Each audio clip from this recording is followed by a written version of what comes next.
inmensa mayoría as de la possible. población The del immense mundo majority of the se niega a population in the aceptar world que la refuses to revitalización o la accept salida de la that the crisis cíclicas del revitalization capital or tengan que overcoming the hacerse sobre cyclical la base de crises la of inversión de capital miles should de be done on millones the de dólares basis para of la investment fabricación in de billions todo of tipo dollars de to armas, convencionales y no convencionales. manufacture all types of Con la conventional tercera and parte del gasto unconventional militar global, weapons.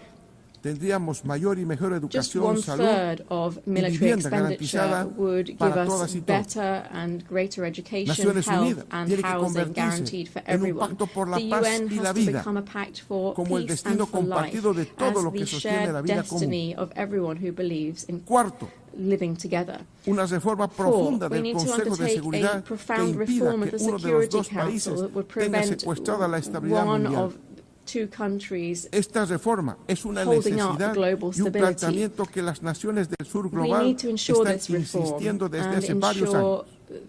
the reform that the Democratizar countries el of the global Consejo south have been de insisting Seguridad on for es several hacer years. efectivo el principio de Democratizing the igualdad Security jurídica Council would de be los estados giving effect to y the es principle of the democratizar legal el equality futuro. of states and democratizing the Es future. asegurar It would be que to las ensure voces de that the África, voices of América Africa, Latina Latin y America el and the Caribe, Caribbean, Asia Asia y de and los pueblos the históricamente historically marginados marginalized también peoples cuenten. would also count. Quinto, Five, avanzar we hacia should la move Declaración towards Universal de los the Derechos de la Universal Madre Tierra. Declaration of the Rights of Mother Bolivia, Earth. junto a los pueblos Bolivia, together amazónicos, with the Amazonian levanta la voz people, para recordar la speaks up necesidad to urgente recall de the la urgent cooperación need for internacional international para cooperation fortalecer la to conservación strengthen de la the Amazonía, conservation of the Amazon. desde el fortalecimiento de la We should do soberanía de so los through países strengthening the amazónicos sobre el sovereignty bioma of Amazonian estratégico para el countries mundo. over this strategic Defender la biome for Amazonía the world. significa defender la Defending the vida. Amazon means defending life. Sexto, Six, rechazar we must todo reject tipo de guerra all comercial y trabajar forms por la of disminución de las brechas commercial war and económicas work y to sociales reduce entre los economic and países del social capitalismo divides central between the y los countries of países de central la periferia. capitalism and the countries on the periphery. Las guerras comerciales Trade afectan wars no not solo only a las affect empresas, companies, sino al but inmenso also mundo del the trabajo immense y disminuye a world niveles of alarmantes work. It la also posibilidad de que las clases subalternas accedan lessens a to una alarming levels the alimentación possibility aceptable. for Las pugnas lower classes intercapitalistas to access y mucho menos acceptable las food. ambiciones hegemonistas no tienen el menor derecho de ahondar las Hegemonic relaciones and de capitalist intercambio interests desigual don't y have mucho any menos right de ir to reduciendo a límites overtake, inimaginables al derecho al trabajo, la alimentación y la educación de las rights clases of trabajadoras. trade and reduce the right to Apreciados employment, concurrentes food and education for the a la working sesión de la Asamblea classes. General de las Naciones Unidas. Agradezco Dear profundamente guests here at the que en 80th session of ocasión the de UN este General Assembly, aniversario de I'm very creación de grateful that on Naciones this Unidas, occasion of the 80th haber anniversary of the escuchado el establishment análisis y of la the United prospección del Estado Nations, plurinacional de having Bolivia listened to the analysis sobre and problemas the outlook globales of the críticos plurinational en state of nuestros días, Bolivia en la perspectiva over de trabajar critical en pro de la problems paz, el facing us desarrollo today, y los and derechos as we humanos look ahead colectivos. to working El together pueblo for boliviano, peace, development a and quien le collective human rights. The hemos Bolivian garantizado un tránsito people to democrático whom we have como no se guaranteed vio en 28 años a en nuestro democratic país, transit that we have estará not seen vigilante in y 28 atento years in our a los country, cambios que is deben looking darse forward to en el seeing marco the de las changes that Naciones we Unidas must see en within the procura de United Nations garantizar in order to la paz guarantee mundial. global peace. Muchísimas gracias. Thank you very much. Gracias. On behalf of the Assembly, I wish to thank the Constitutional President of the Plurinational State of Bolivia. The Assembly will hear an address by His Excellency Brice Clotaire Oligui Nguema, President of the Gabonese Republic, Head of State and Head of Government. I request protocol to escort His Excellency and invite him to address the Assembly.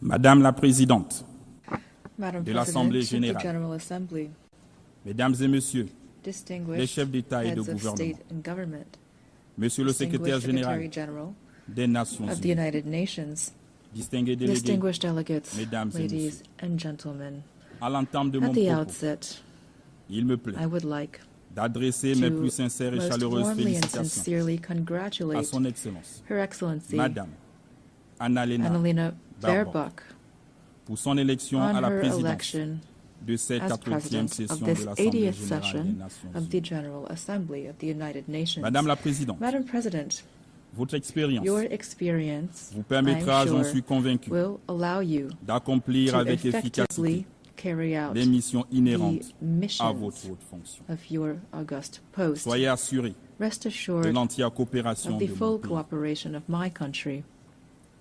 À son Excellence, To His Monsieur Philemon Excellency, Yang, votre Philemon prédécesseur, Yang, your j'adresse predecessor, mes compliments pour le remarquable I travail pay accompli tribute to the durant son outstanding mandat. work carried out during his Enfin, term. je voudrais saluer à nouveau And lastly, I would like l'action de to son once Excellence, again commend Monsieur His Antonio Excellency Guterres, Antonio secrétaire Guterres, général de notre Secretary organisation, General of tous les our efforts organization, for qu'il ne all cesse de of the déployer efforts that depuis he sa prise has de constantly made since he took up his office. Gabon, Gabon, my mon pays, country, est particulièrement is attentif keenly à interested l'initiative in ONU the 80 UN 80 qui initiative, vise which l'efficacité aims at opérationnelle ensuring operational face aux défis mondiaux efficiency in the face et à of la global rationalisation challenges, des mandats as well au sein as du to système des optimize Nations Unies. mandates within the UN system.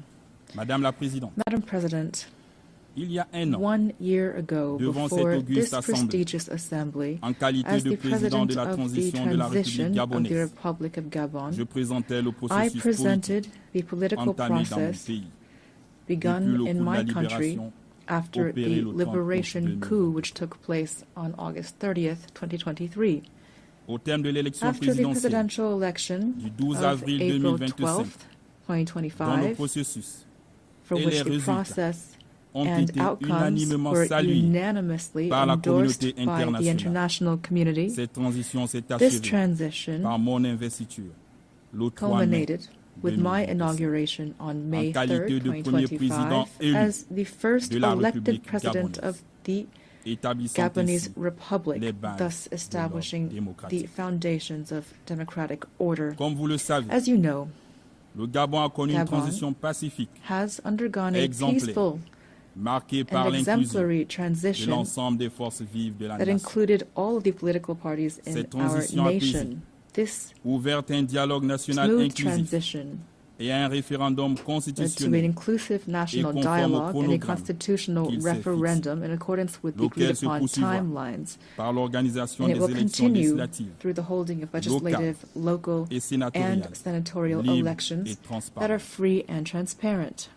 Pour ce faire, To this end, le premier the et le first second tour and des élections second jumelées round législatives of et locales combined legislative se tiendront and local le 27 elections will take septembre place on et le September 11 octobre 27th and 2025. October 11th, En 2025. ce qui concerne With regard to the l'élection election des of sénateurs, senators, celle-ci aura lieu this will take le place 8 on novembre November et le 8th, second and the tour est second fixé round is au scheduled for 29 November novembre 29th, 2025, 2025, en vue d'un with a view retour toward définitif a definitive à l'ordre restoration constitutionnel of dès constitutional janvier order 2026. by January 2026.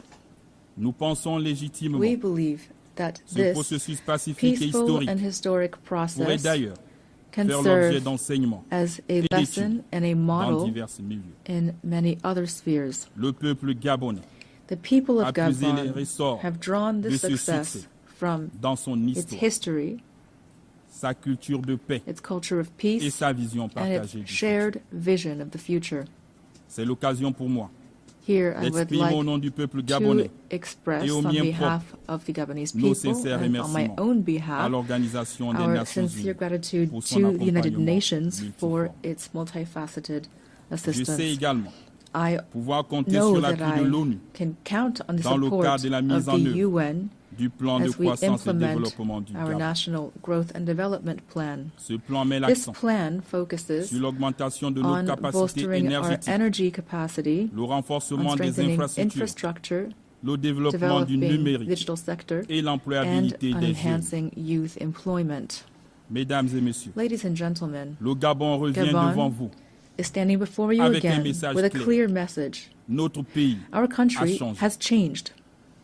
Après des décennies After de tensions decades of tensions et de dérives and politiques et political and économiques, economic le missteps, peuple gabonais the Gabonese a people has choisi chosen the la path voie de la of reconciliation et and du renouveau. renewal, devenant thus ainsi becoming le the symbole et la preuve symbol of qu'il est possible de and transformer testament l'épreuve to the en transformation espérance, of la dépendance hardship into en unité, hope, la of division dependency into en dignity, of le tout division into sans unity, effusion de sang. and all without bloodshed.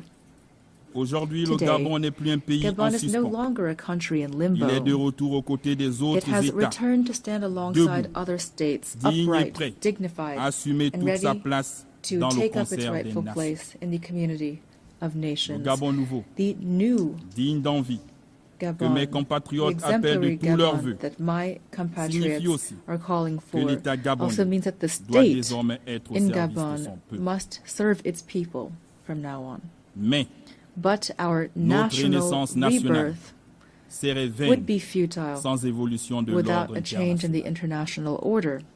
Il n'est It plus is acceptable no longer acceptable que les nations for africaines African nations restent to cantonnées remain dans le relegated rôle de to the pourvoyeuses role de of matières providers of raw materials d'autres for which fixent others les prix set the et en price tirent profit. and from which others profit.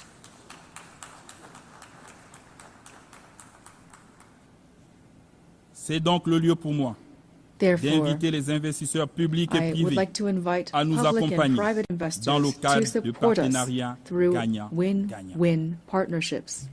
Nous avons We décidé have de decided to transformer nos ressources sur to place, process our de créer resources des emplois chez on nous, our territory, to create développer des jobs at filières home, to industrielles develop africaines African et industries, dialoguer and to interact avec le with monde the world on the sur des basis bases d'équité, of equity, de probité integrity, et de respect and mutuel mutual respect pour notre essor as we vers la strive félicité. toward happiness.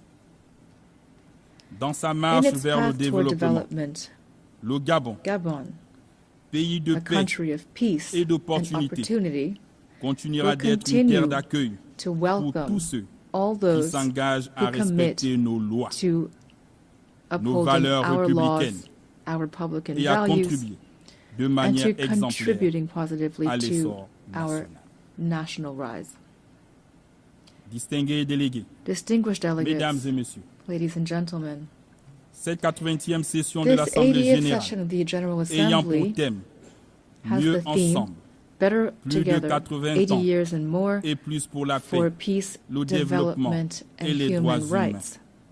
se tient It dans un takes contexte place in an international international marqué par des context crises économiques, characterized by environnementales et economic, sécuritaires environmental, qui and appellent à security un crises engagement that call for collectif plus more soutenu et sustained plus ferme. and more staunch collective Ceci engagement. est une invitation urgente This à is an faire urgent face call à ces préoccupations, to tackle these conformément à l'esprit concerns in accordance et à with la the valeur spirit de la and the Charte values des of the Nations UN Charter. Mesdames et messieurs, Ladies and gentlemen, le monde offre aujourd'hui un today visage the world profondément has a différent, radically different face. alors que l'humanité Humanity n'a jamais has disposé never d'autant de had moyens so technologiques much technological pour prowess assurer son to bien-être. ensure its well-being. Jamais And yet, la paix et la international sécurité peace and internationale security have n'ont never paru si seemed fragiles so et si fragile menacées. and so under threat.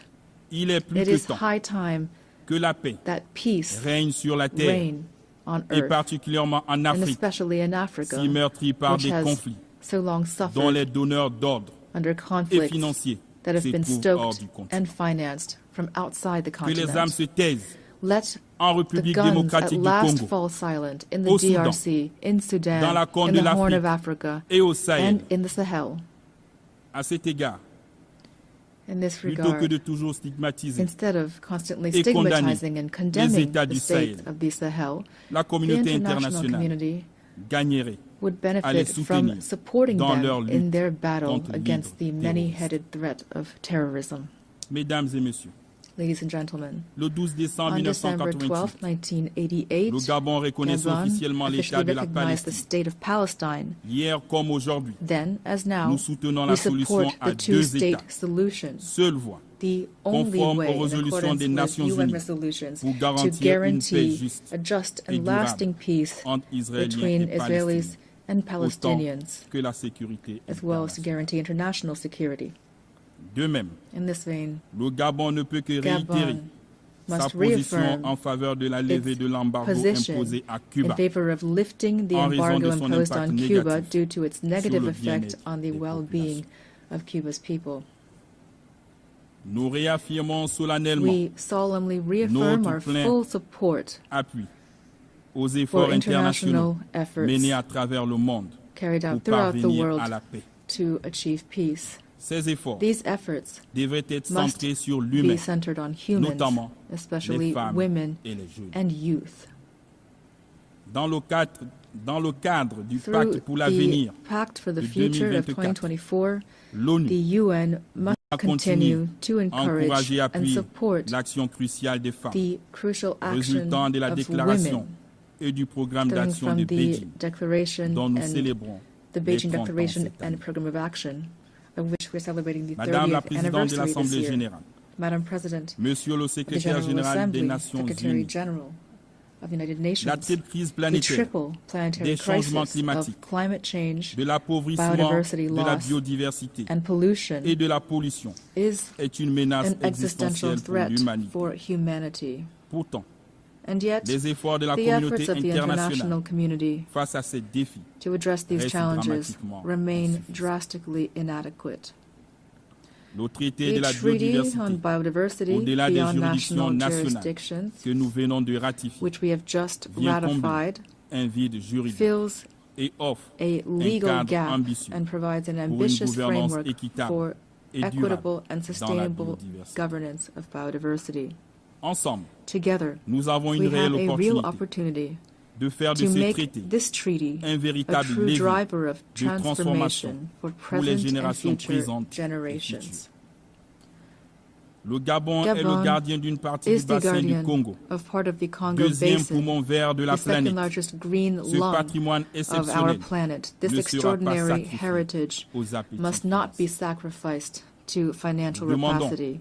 un We partenariat call for mondial an equitable équitable global où la partnership protection de nos forêts in which the protection of s'accompagne our forests is d'une accompanied juste by rémunération fair compensation pour for les the services ecological écologiques services rendus à these l'humanité. forests provide to humanity. Mesdames et messieurs, Ladies and gentlemen, le nouveau ordre mondial est en the marche. new global order Les is mutations underway. en cours dans nos The sociétés changes sont taking place in inévitables our societies et are ne peuvent pas inevitable continuer d'être and ignorées. cannot be La paix overlooked. et la justice International internationale peace ne and seront justice garanties can que par only be un guaranteed multilatéralisme by a revitalisé, revitalized multilateralism, in par la particular réforme du through Conseil de Security sécurité, Council reform tenant that compte takes des into exigences account africaines the exprimées à African travers la claims déclaration de enshrined Sirte in the et le Sirte consensus Declaration and the des Unies Ezulwini Consensus, auquel le Gabon est to which fermement Gabon attaché. is firmly committed. En souhaitant plein succès à nos I travaux, wish every success je to our formule work. mes vœux d'heureux And anniversaire I à wish notre a happy organisation. birthday Je to vous our remercie. organization. Thank you.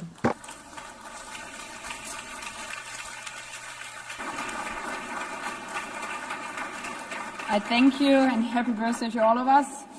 On behalf of the Assembly, I wish to thank the President of the Gabonese Republic, Head of State and Head of Government. The Assembly will hear an address by His Excellency John Dramani Mahama, President of the Republic of Ghana. I request protocol to escort His Excellency and invite him to address the Assembly.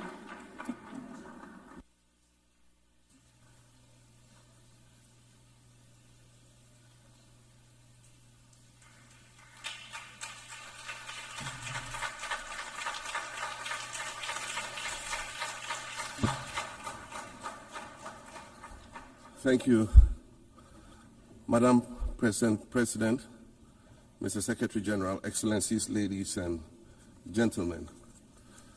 At this 80th session of the United Nations General Assembly, I'd like to speak about Africa's role in the future of this organization. However, it's impossible to do that without first considering the collective role that Africa played in its founding, which was small and relatively insignificant.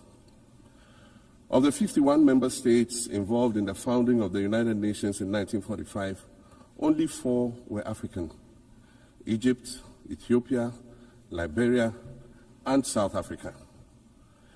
It is important to point out that the United Nations came into being in the aftermath of World War II because of the inability of its predecessor, the League of Nations, to avert a large-scale global conflict, which had been its guiding purpose when it was founded in 1920 at the end of the First World War.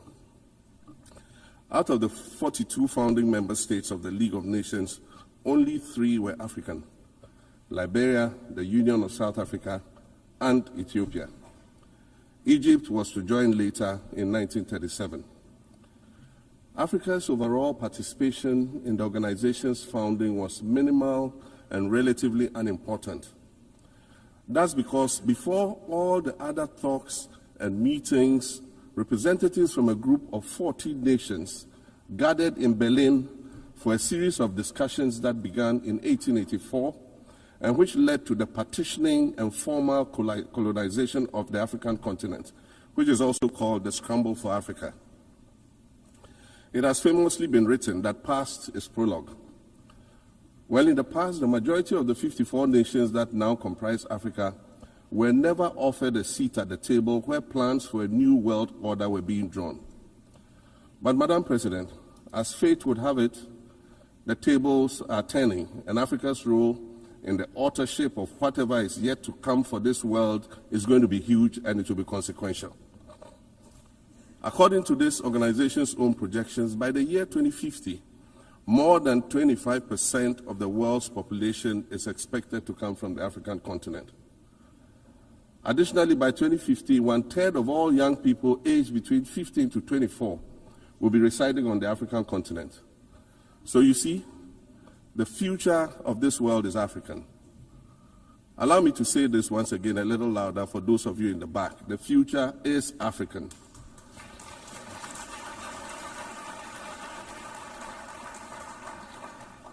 Already today, Africa is a catalyst for human potential and development, as well as for economic reform and ecological stability.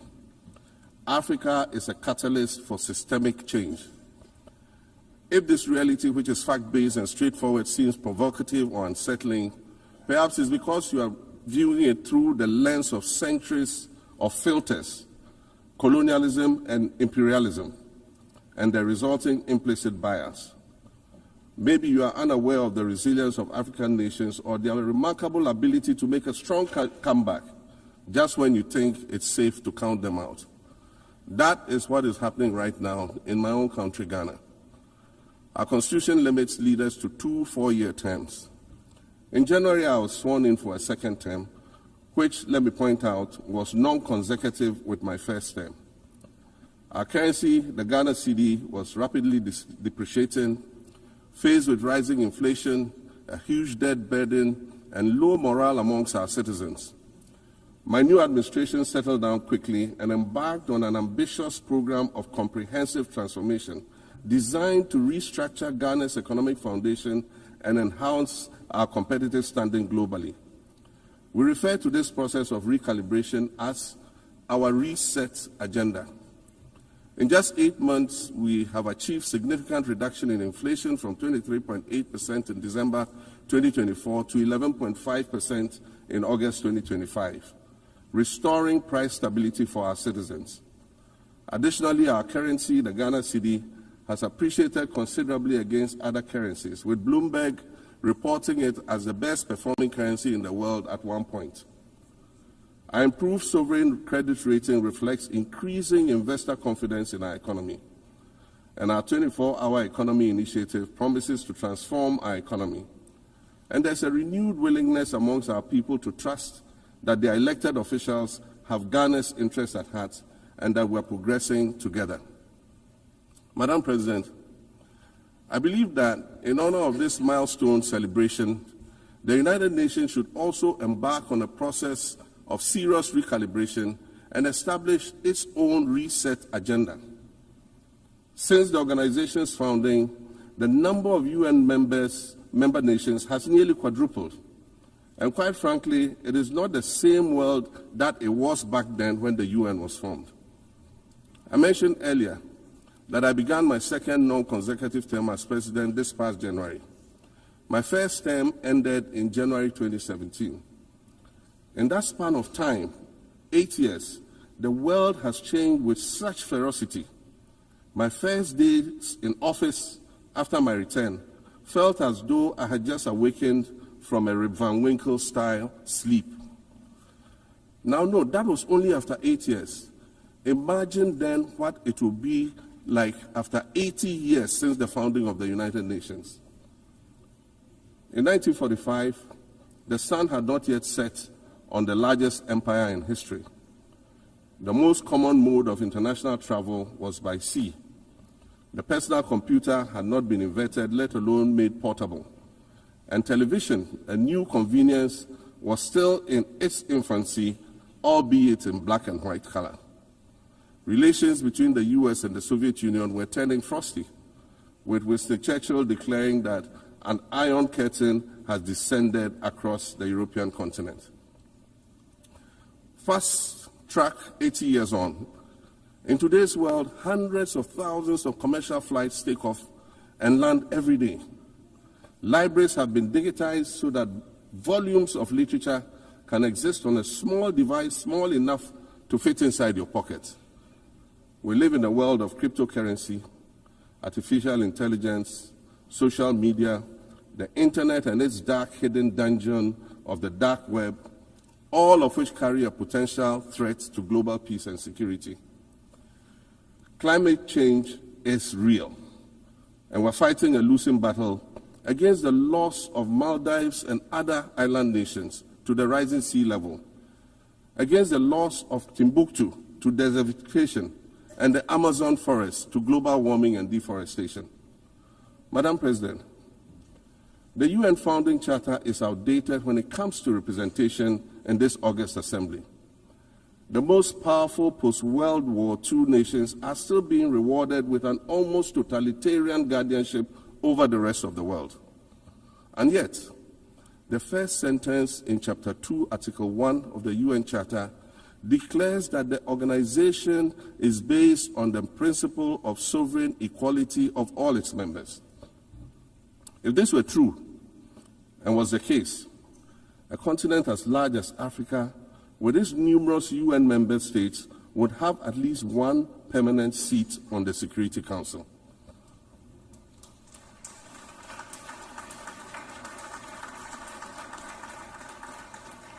Furthermore, we believe that veto power should not be restricted to only 5 nations, nor should it be absolute. There must be a mechanism in this House for the General Assembly to challenge a veto. No single nation should be able to exercise an absolute veto to serve its own interests in a dispute. In 1995, during the 50th anniversary of the United Nations, Nelson Mandela stood in this very spot, and he said, the United Nations has to reassess its role, redefine its profile, and reshape its structures. It should truly reflect the diversity of our universe and ensure equity among the nations in the exercise of power within the system of international relations in general, and the Security Council in particular. I close quotations. 30 years later, we African leaders are still making the same simple request for a permanent seat on the Security Council with the power of a veto. So today, Madam President, I stand here in this exact spot and ask the world, if not now, then when? We demand not only a reform of the Security Council, but also a reset of the global financial architecture, which is currently rigged against Africa. Africa must have a greater say in the world's multilateral financial institutions. And while I'm making requests, I'd like to call for the removal of the blockade on Cuba. As Dr. Kwame Nkrumah, our nation's founder, famously said, we seek to be friends with all and enemies to none. The Cuban people shed their blood on African soil in the fight against apartheid. And indeed, Cuba has been and continues to be a faithful friend of Africa. You see, the very fact that I can stand here and ask these things and say these things, and the fact that all nations can ostensibly gather here to address critical global issues, air our grievances, and express our concerns, that is what makes the survival of this organization so important. In every old city or village, you will find a town square, or a courtyard, or a plaza that once served as a gathering space for the citizens of the community and their leaders. Meetings and celebrations were held there, as were trials and elections. And these were spaces that brought people together and held them together as a community. Sadly, time and technology have eroded these spaces. Madam President, in many ways, the United Nations is the proverbial town square of our modern global village. And it has never been more critical for us to protect this one space that brings and holds the world nations together as a community. The internet, social media platforms, and artificial intelligence offer us the illusion of connectivity, when in fact what they do is reinforce isolation by using algorithms that ensure that we do not receive new ideas and perspectives, but rather more of the same content. We are served alternative facts and manipulated images, making it easy to disseminate disinformation and sow seeds of division amongst communities. Madam President, these are dangerous times. Our world is currently experiencing a rise in nationalism and economic instability. There's a general breakdown of multilateralism. Various acts of aggression have been committed against the sovereignty of others, and nations are attempting to circumvent the very safeguards that were put in place to prevent large-scale global conflict. These conditions are all too similar to the ones that led to the League of Nations' failure in fulfilling its mandate. The denial of visas to President Abbas and the Palestinian delegation sets a bad precedent and should be deeply worrying to all member nations of the United Nations. Ghana recognized the State of Palestine in 1988 and supported a two-state solution to the conflict since then. And I say, contrary to the claims of some, a two-state solution would not be a reward for Hamas. It would rather be a reprieve for the hundreds of thousands of innocent women and children and people who are facing collective punishment and forced starvation for no reason other than the fact that they are Palestinian.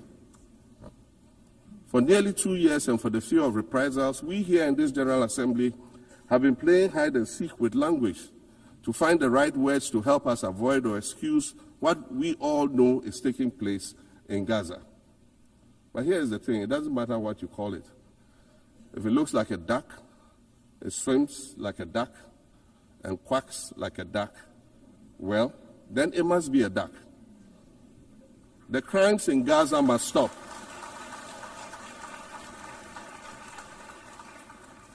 The crimes in Gaza must stop. Madam President, I also want to draw particular attention to the conflict in Sudan, which this body has described as the world's largest humanitarian crisis. 12 million people have had to flee their homes. And when we speak of migration, we refer to the 12 million new Sudanese refugees, whom we as a global community should be willing to assist in much the same way that many member nations readily assisted new refugees coming out of Ukraine. Let's dispense with the euphemisms and dog whistles and speak frankly. It is not a mystery that when leaders of Western nations complain of their migration problems, they are often referring to immigrants from the global south. But many of those immigrants are climate refugees. And interestingly, the global north emits 75% more greenhouse gases than the global south. However, the effects of climate change are more severe in the global south because we lack the resources to address them effectively. And so when the desert encroaches on our villages and towns, and they become unlivable, we are forced to flee. Warsan Shire, a Somali-born prophet, a Somali-British poet born in Kenya to Somalian refugee parents, was London's first youth poet laureate. She writes in her poem titled Home, and it says, you have to understand that no one puts their children in a boat unless the water is safer than the land. No one bends their palms under trains beneath carriages. No one spends days and nights in the stomach of a truck feeding on newspaper unless the miles traveled mean something more than just a journey. Madam President, we cannot normalize cruelty. We cannot normalize hatred. We cannot normalize xenophobia and racism. If we're going to tell a story, let's not tell it slant. Let's tell all the truth. When we speak of migrants, we speak of Mami Ewusi Mensah Frimpong, a judge on the U.S. District Court for the Central District of California. She's the first black female judge on any of California's 4 federal district courts. She was born here in America to immigrant parents from Ghana. We speak of Peter Bosman, a medical doctor in Ghana who moved to the town of Piran in Slovenia in the 1980s and later became the first black mayor of Piran, the first black mayor in Slovenia and in the whole of Eastern Europe. We speak of T. Michael, the iconic Ghanaian Norwegian artist and designer. And of course, we speak of the late Kofi Annan, former United Nations Secretary General.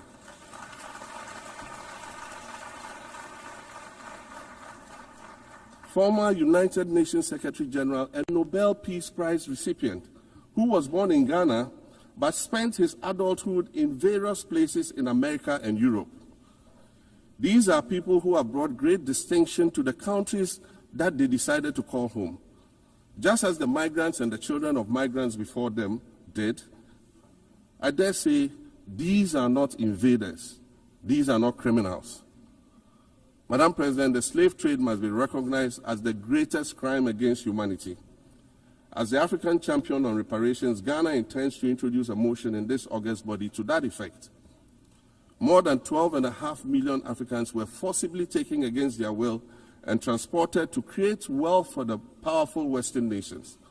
We must demand reparations for the enslavement of our people and the colonization of our land that resulted in the theft of our natural resources, as well as the looting of artifacts and other items of cultural heritage that have yet to be returned in total.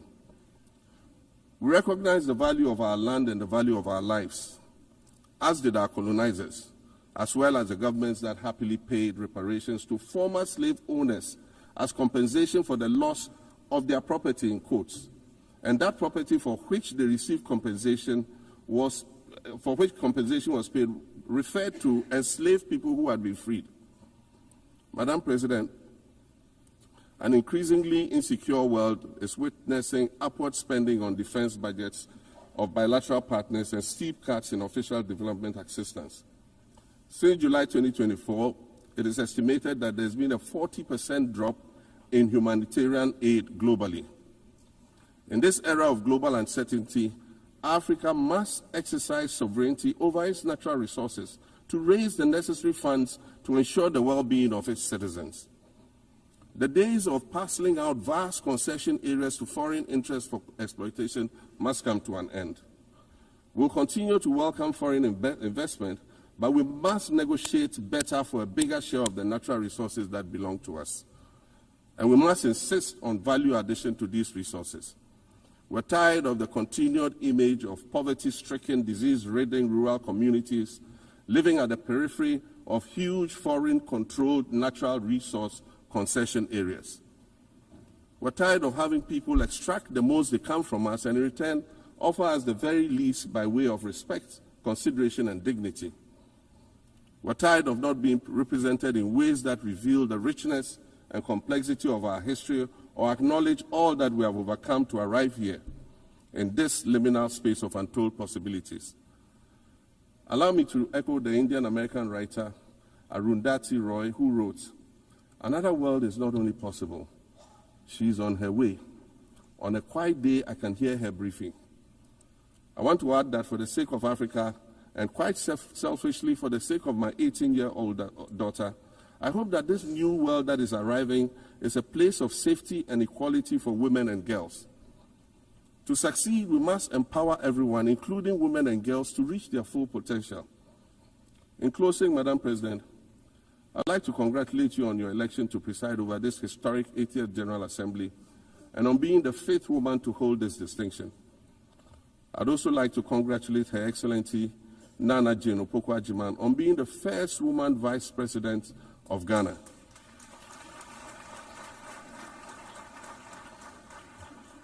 Now every Ghanaian girl knows the heights to which she can ascend. Words matter, but issues of representation matter even more, which is why Ghana looks forward to the appointment of a woman as Secretary General of this organization in the near future. Madam President, Your Excellencies, I thank you for your kind attention.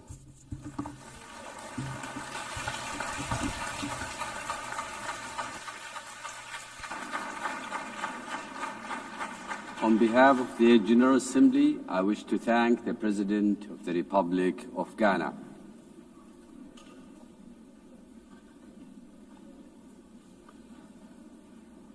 The Assembly will hear an address by His Excellency Omaho O.C. Sohkan Embalo, President of the Republic of Guinea-Bissau.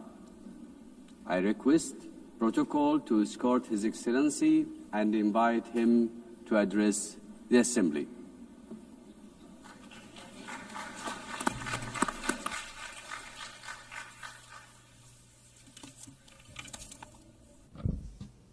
Senhora Presidente, Madam da Assembleia Geral, distinguished heads of ilustres state chefes de and Estado e do Governo, government, Mr. Senhor Secretário-Geral, Secretary-General, minhas senhoras e meus senhores. ladies and gentlemen, Permitam-me iniciar a minha allow me to intervenção begin felicitando by a senhora congratulating Anna Barbel Mrs. pela sua Annalena eleição à Baerbock presidência on her da election as 80ª President of sessão da the Assembleia 80th Geral session das Nações of the Unidas. United Nations General Agradeço ao Assembly. presidente cessante, I thank Philemon the Yang, outgoing President, pelos Mr. serviços Philemon prestados Yang, for à his comunidade service internacional. to the Ao Senhor international Secretário-Geral community. António Guterres, To Secretary General Antonio pleno Guterres, apoio da I wish to Guiné-Bissau pelos reaffirm seus esforços Guinea-Bissau's full em prol support da for paz his mundial, tireless da efforts cooperação in internacional, favor of world peace, multilateralismo international e cooperation, desenvolvimento sustentável. multilateralism, and sustainable.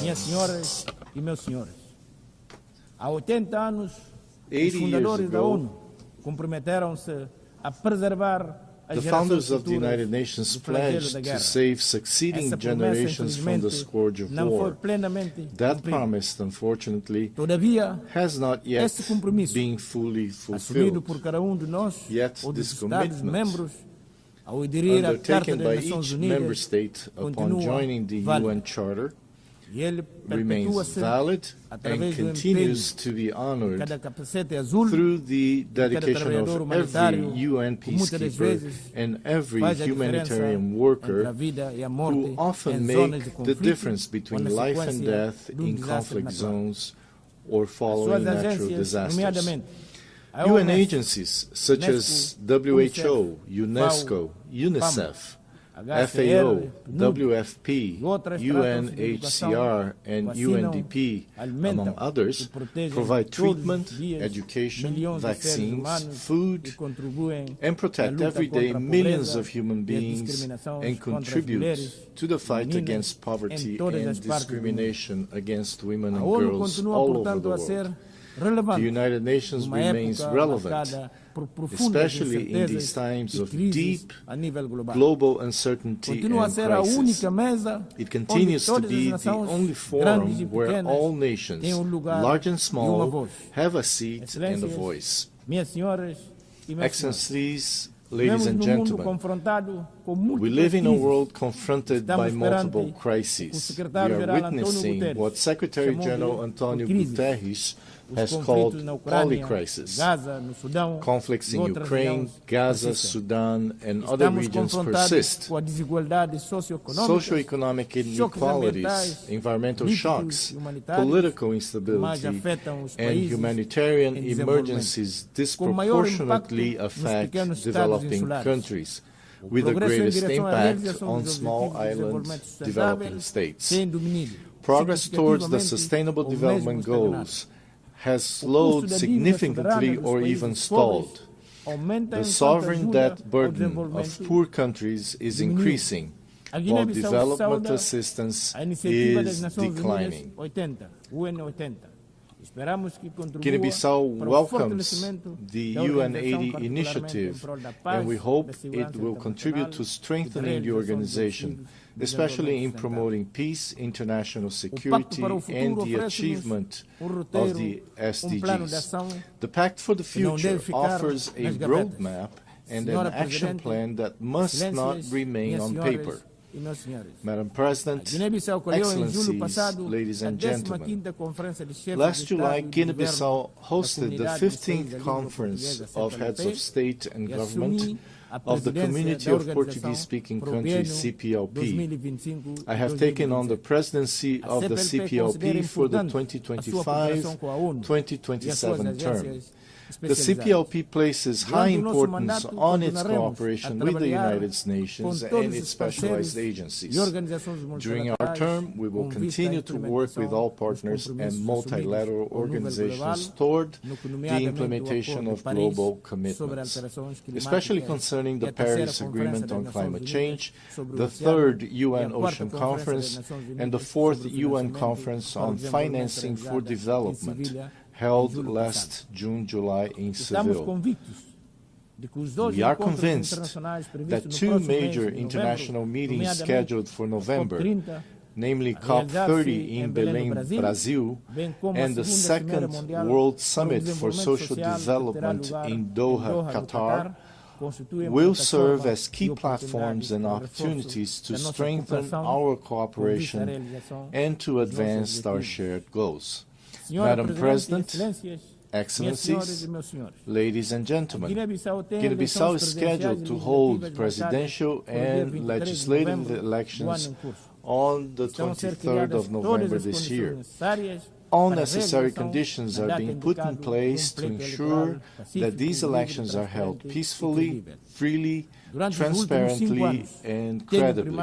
Over the past 5 years, I have prioritized dialogue, inclusion, political stability, and the consolidation of the democratic rule of law. I am confident that these upcoming elections will reaffirm the irreversible nature of citizenship and democratic values in Guinea-Bissau. Madam President, Excellencies, ladies and gentlemen, allow me to conclude by saying that in an increasingly interdependent world, we need, now more than ever, a world order grounded in the principles enshrined in the United Nations Charter, in respect for international law and in peaceful coexistence. In this regard, Guinea-Bissau reiterates our call for an end to the economic, commercial, and financial embargo and other forms of restrictions imposed on Cuba. 80 years after the creation of the United Nations, the world has changed. We are no longer just the 51 countries who signed the UN Charter in 1945. Today, the United Nations is all of us, the 193 member states, plus observer states, NGOs, civil society organizations, and other actors represented in this great assembly hall.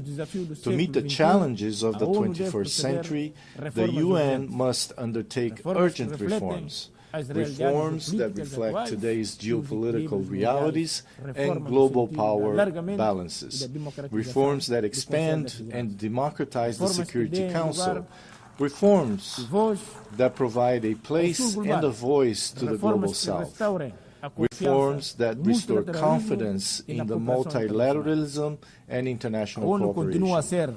The UN continues to be a unique multilateral space where dialogue is still possible, even when diplomacy and good offices fail elsewhere and in other circumstances. The legitimacy, strength, and future of the UN lie in the inclusion and full participation of all of us in deliberations and decision-making. Its core details, peace, dignity, equality, poverty eradication, cooperation, and peaceful resolution of conflicts remain alive and continue to inspire the purposes of the international community and the March of Humanity. Thank you very much.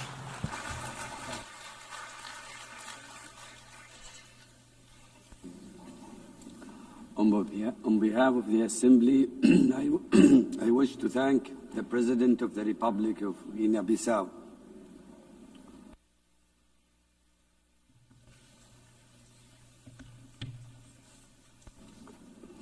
The Assembly will hear an address by His Majesty King Mosawati III, Head of the State of the Kingdom of Eswatini.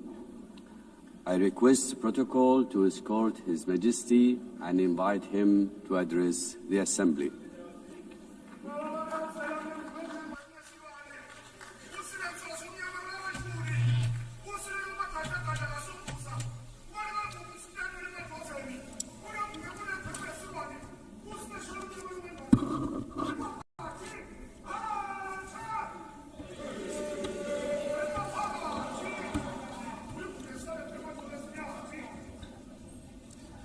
Your Excellency, Madam President of the General Assembly, Your Majesties, Excellencies, Heads of State and Government, UN Secretary General, distinguished delegates, ladies and gentlemen. It is a great pleasure to address the 80th session of the United Nations General Assembly under the theme Better Together, 80 years and more for peace, development, and human rights. At the outset, we wish to assure you, Madam President, of Eswatini's unwavering support during your tenure. We also commend the UN Secretary General and the Secretariat for their steadfast leadership in navigating our world through unprecedented challenges. As we gather today, mankind is confronted with many challenges, including conflicts around the world. We must remind ourselves that when the United Nations was established in 1945, it was during a time of widespread global strife. Its founding fathers resolved that no country or people should endure suffering due to conflict. The UN Charter and structure were designed to be clear and resolute. Now is the time to ask ourselves what has gone wrong and what steps must be taken to correct these challenges and restore the UN's mission of fostering peace. The question we must ask ourselves further is, what is the UN doing to address these issues effectively? I propose that the United Nations establishes ad hoc committees to tackle global conflicts and promote peace. These committees should have equitable representation in dealing with the relative conflicts in the diverse regions of hotspots, including Africa, the Middle East, Europe, and beyond, ensuring that all affected nations have a voice. Supported by the Secretariat of the United Nations, these ad hoc committees would visit conflict zones, engage with local communities, and work towards peaceful resolutions. For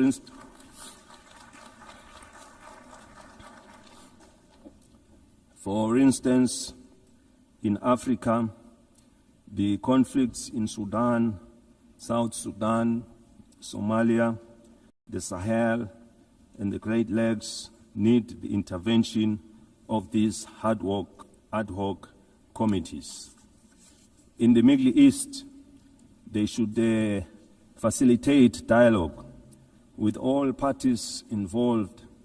The team could ask the Palestinians what it will take to release the hostages, given the fact that the Israelis would remain aggrieved as long as their loved ones are not with them.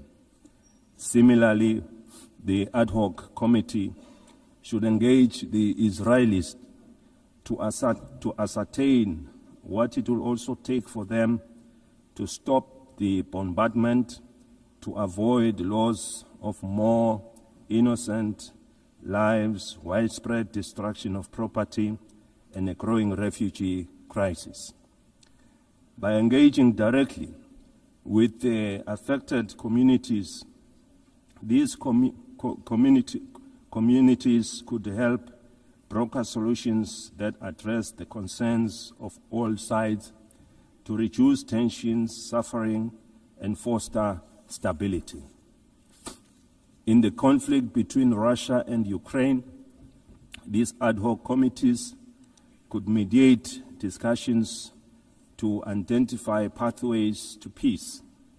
Their role would be to engage in meaningful dialogue and report back to the United Nations with actionable recommendations on what it would take to end the war. In Eswatini, we encourage that yield positive outcomes proving that dialogue is the cornerstone in nation building.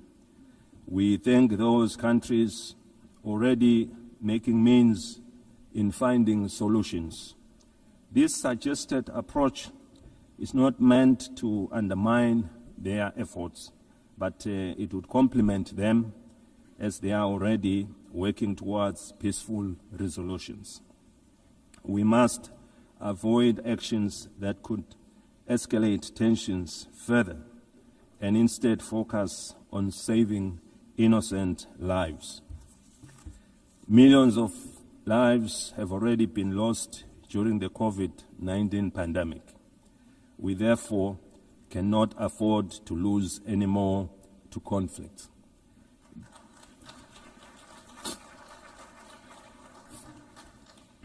The UN must now focus on supporting the building of economies of the world to address issues of poverty and the global financial crisis which we experienced after the COVID-19 pandemic.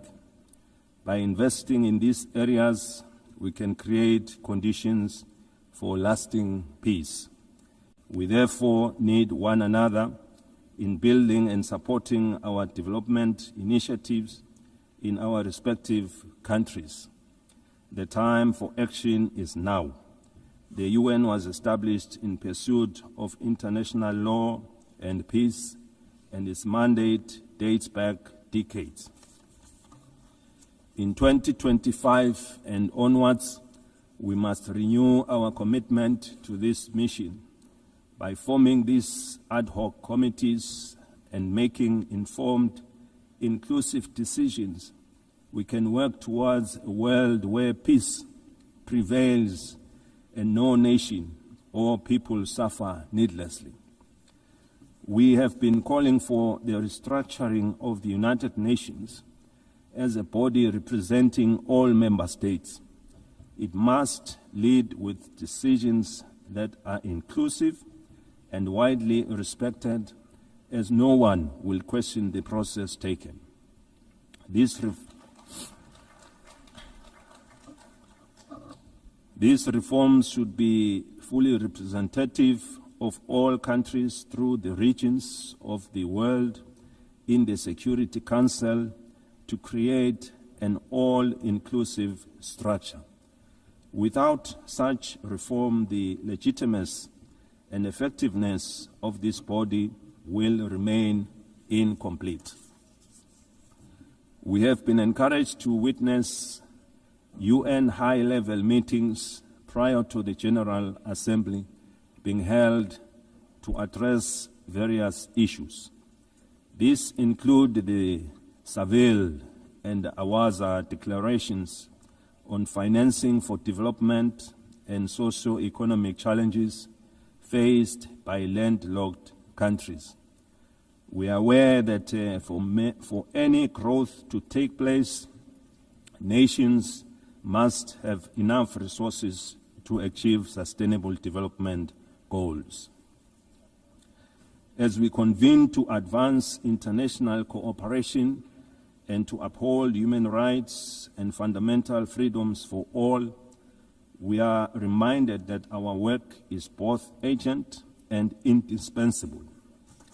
The theme Better Together underscores the imperative of delivering on the United Nations Sustainable Development Goals and reinvigorating global cooperation. Eswatini continues to believe that working together remains our most powerful tool for addressing global challenges that transcend borders. The world stands at a critical juncture in pursuit of Agenda 2030. With only 5 years remaining, we must face the reality that progress on the SDG is far off track. This is a sobering reminder that our collective efforts must be redoubled and that international solidarity, cooperation, and shared responsibility are more urgent than ever before. Through my national call to all Eswatini, to all Emaswati of Ngwe, for a greater sense of agency in the pursuit of sustainable development, the Kingdom has made important strides in advancing Agenda 2030, particularly in the areas of the economy, in various sectors, health, education, and gender equality, to mention a few. Furthermore,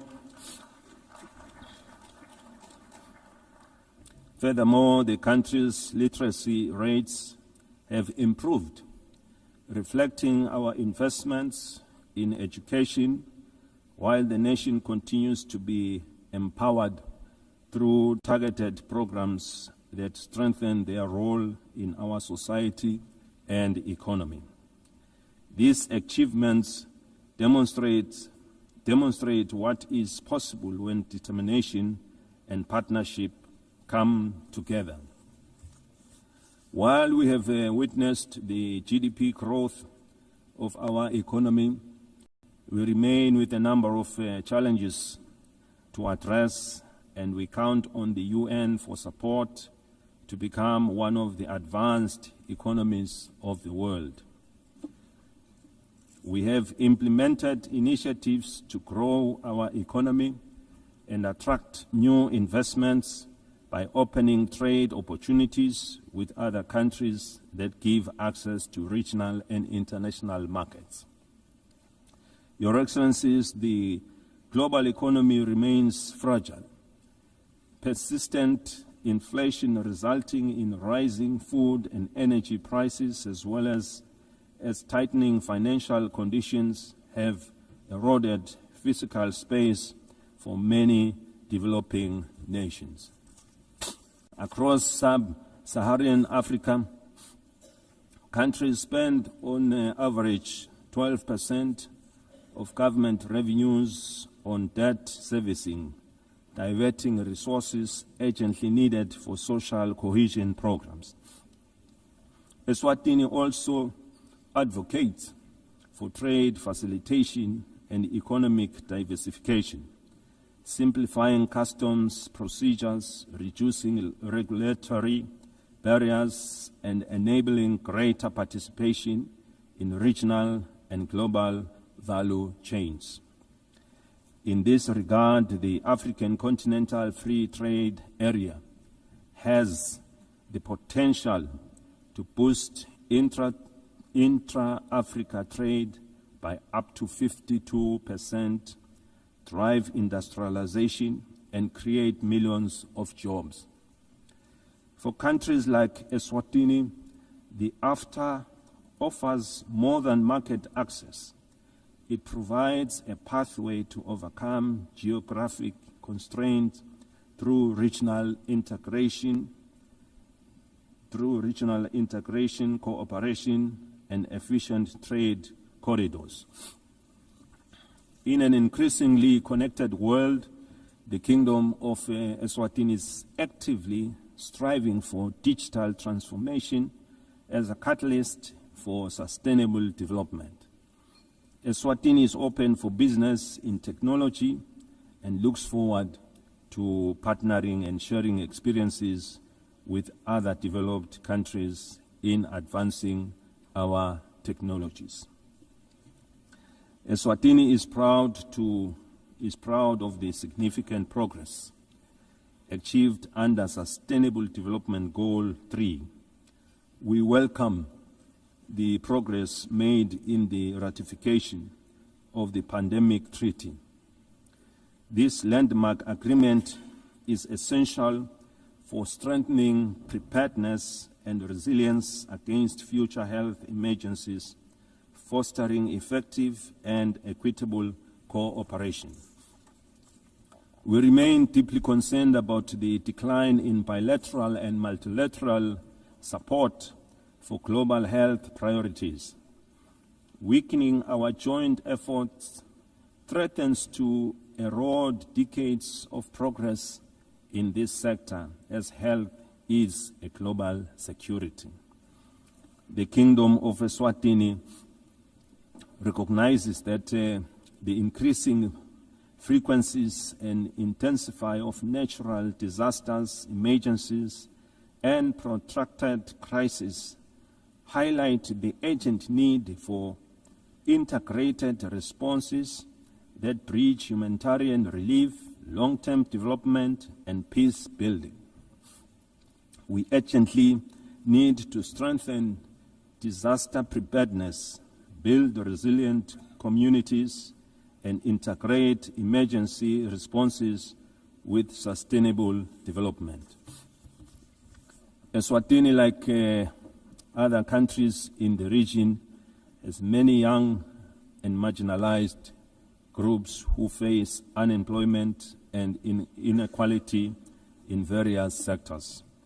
Ensuring empowerment, capacity building, and employment is our priority, and with the support of the UN programs, we are taking deliberate steps to provide a more enabling environment to guarantee their future.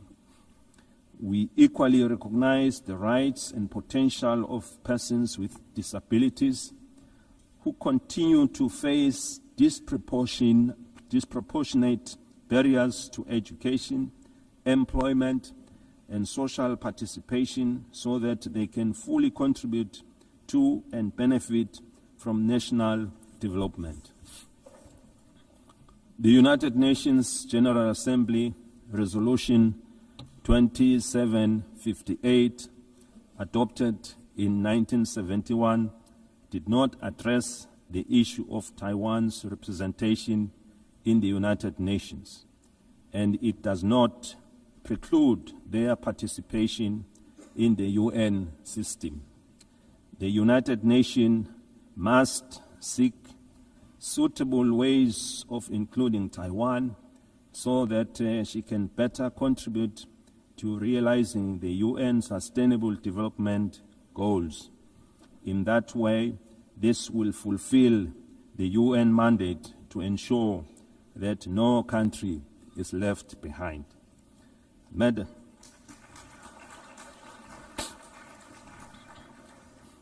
Madam President, in conclusion, we are entrusted with the hopes of our people and the future of our children. Let us not leave this assembly without reaffirming our commitment to justice, peace, and sustainable progress for all. The Kingdom of Eswatini stands ready to play its part. The international community must remain united in addressing shared global challenges, from hunger and malnutrition to climate change, under the guiding spirit of better together. I thank you. May Almighty God bless us all.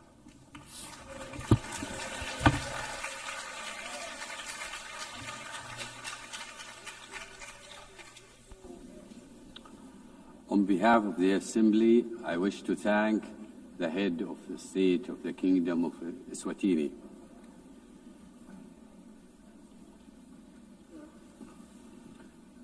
The Assembly will hear an address by His Excellency Solang Jilwept, President of the Republic of Palau. I request protocol to escort His Excellency and invite him to address the Assembly.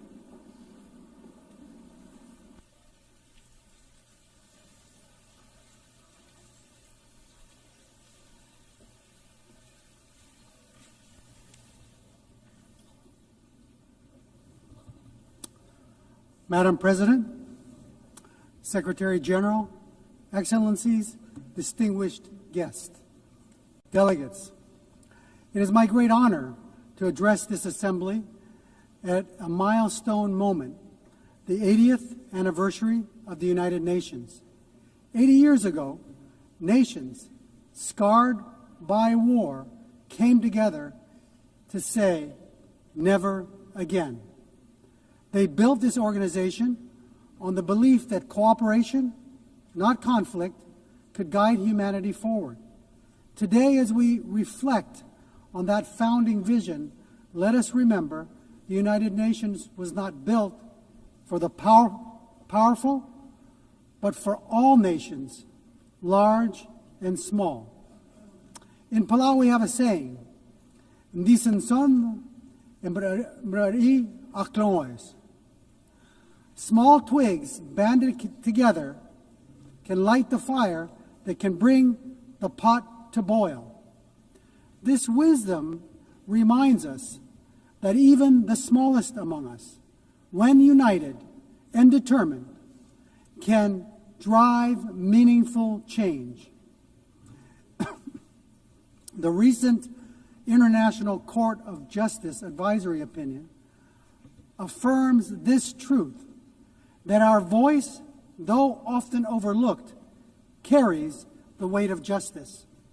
We thank Vanuatu for their leadership and recognize the Pacific youth who co-led this charge.